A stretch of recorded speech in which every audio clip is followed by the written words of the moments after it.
چنانچہ نبی علیہ الصلوۃ والسلام کے اوپر جو شخص درود شریف پڑھتا ہے اللہ رب العزت اس کے بھی گناہوں کو معاف فرماتے ہیں۔ یہ ایک ایسا عمل ہے جو ہمیں کثرت کے ساتھ کرنا چاہیے۔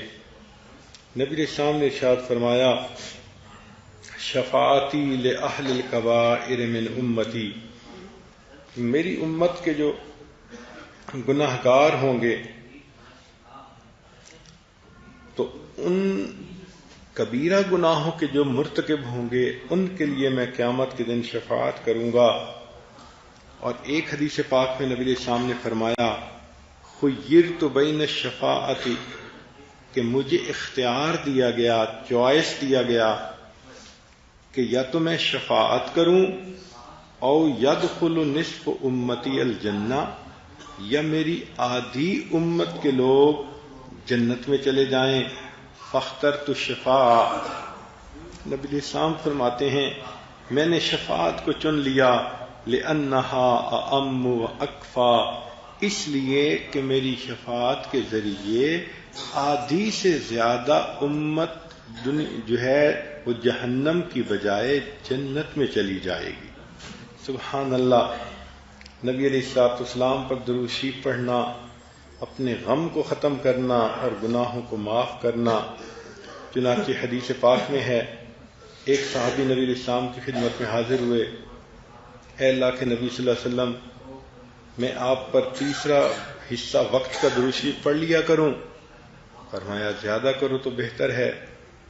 اے اللہ کے نبی صلی اللہ علیہ وسلم، میں آدھا وقت درود شریف پڑھ لیا کروں؟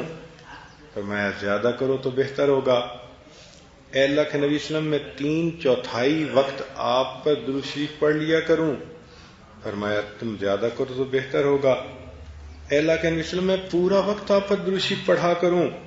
نبی علیہ السلام نے فرمایا اذن تکفی ہمک ویغفر لک ذنبک، اگر تو ایسا کرے گا اللہ تیری پریشانیوں کو ختم کر دیں گے اور اللہ تیرے سب گناہوں کو معاف کر دیں گے۔ سبحان اللہ۔ جتنا وقت ملے درود شریف پڑھتے رہیں تو دیکھو پریشانیاں ختم اور گناہ جو ہے وہ معاف ہو جاتے ہیں۔ اس لیے فرمایا کہ جب دو دوست آپس میں ملیں، واقف لوگ آپس میں ملیں، ایک دوسرے کو سلام کریں اور اس وقت لم یتفرقا، سبحان اللہ۔ حدیث پاک ہے، انس رضی اللہ عنہ کی روایت ہے کہ نبی علیہ السلام نے فرمایا ما من عبدین متحابین یستقبل احدہما صاحبہ ویصلیان علی النبی صلی اللہ علیہ وسلم، کہ دو محبت رکھنے والے لوگ جب ایک دوسرے کے سامنے آتے ہیں اور ایک دوسرے کو سلام کرتے ہیں اور پھر وہ نبی علیہ السلام پر درود شریف پڑھیں، لم یتفرقا، وہ جدا نہیں ہوں گے، حتی یغفر لہما ذنوبہما ما تقدم منہما وما تأخر، حتیٰ کہ اللہ تعالی ان کے اگلے اور پچھلے سب گناہوں کو معاف فرما دیں گے۔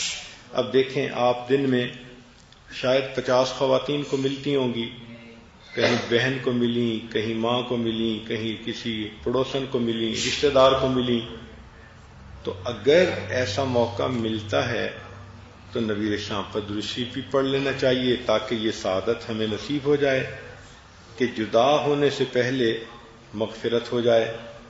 اور ایک اور عمل ایسا ہے کہ جو عورتوں کو اپنانا چاہیے اور اہتمام سے کرنا چاہیے، یہ بخاری شریف کی روایت ہے، دار قطنی نے بھی اس کو روایت کیا۔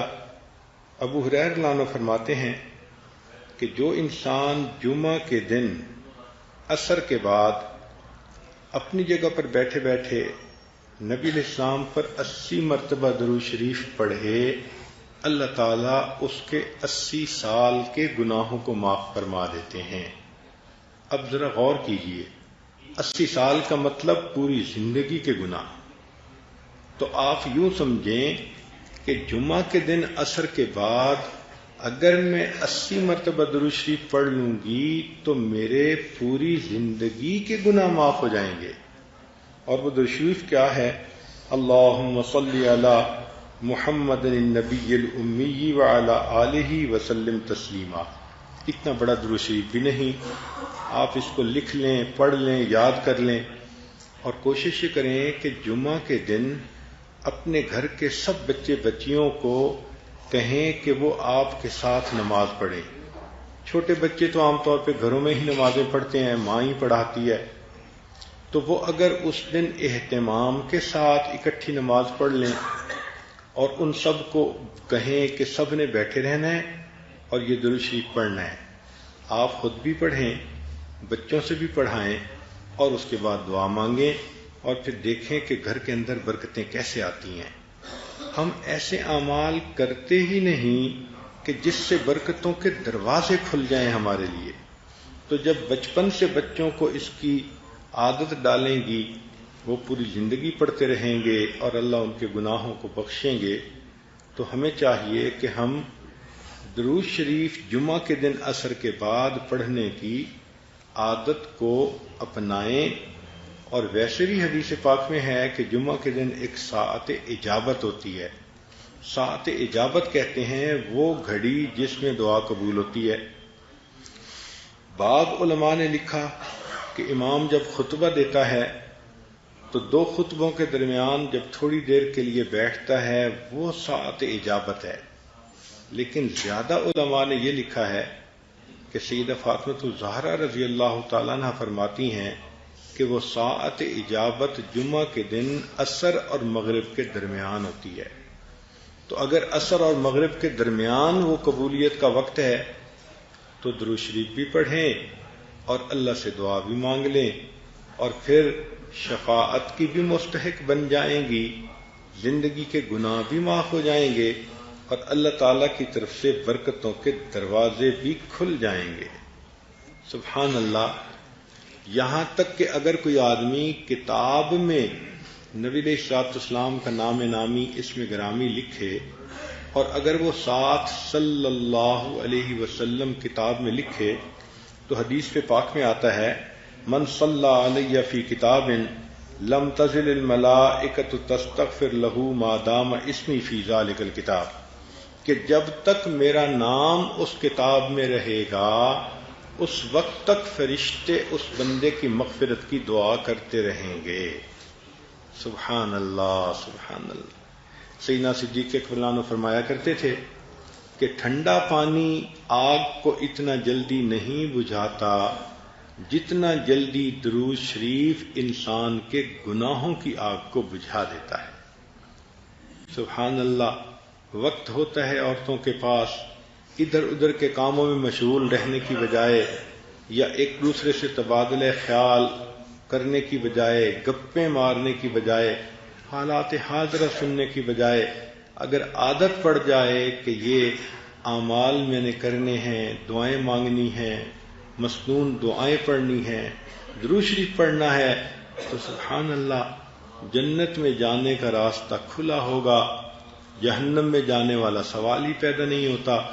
مگر افسوس کہ غفلت کی وجہ سے وہ عورتیں آج جن کے بچے جوان ہو جاتے ہیں، شادیاں ہو جاتی ہیں، وہ نانیاں اور دادیاں بن جاتی ہیں. یہ بہت قیمتی عورتیں ہوتی ہیں. عام طور پہ ان کے پاس فرصت ہی فرصت ہوتی ہے، مگر اس فرصت کو کاش کہ وہ غنیمت سمجھیں اور عبادت میں لگائیں، درود شریف پڑھیں، استغفار پڑھیں، مسنون دعائیں پڑھیں، تو یہ تو سیدھی جنت میں جائیں گی. اللہ تعالی ہمارے لیے جنت کے راستے کو آسان فرما دے. اب اختتام کے اوپر جو آج کی اس مجلس کی آخری حدیث مبارکہ ہے وہ سنانی